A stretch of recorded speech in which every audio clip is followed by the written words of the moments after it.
দাঁড়া তোমরা উপরে থেকে নিচে এরকম দাঁড়াবি নাকি? এটার উপর থেকে দাঁড়া। এখন গরম কোথায় গরম বা ঠান্ডা বসে তুলবো। ওই যে দেখো আকাশে ওই যে ধোঁয়া, বাবু দেখ মেঘটা কিরকম আসছে দেখ। এইটা তো আমরা দেখতে পাই না, এখানে আসলে দেখতে পাই। ওই যে কিরকম আকাশটা ধোঁয়াগুলো কিরকম যাচ্ছে দেখ, ওই যে দেখ ওই যে আসছে দেখ, ওই যে আসছে কি সুন্দর ধোঁয়াটা, দারুণ লাগছে। বাবা কি জিনিস দেখাচ্ছে, এই করে উঠতে তো মনে হয় দেবে না, নাহলে দারুণ জিনিস দেখাচ্ছে আসছে।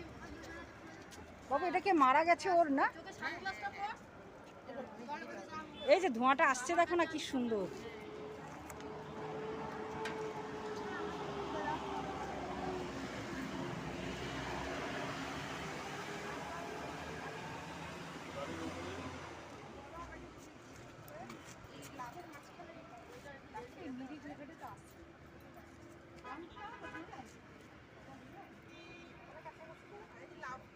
আরে আই লাভ মিরিকটা তোলো, আই লাভ মিরিক আমার তোলা হয় এটা তোলো ওরকম ভাবে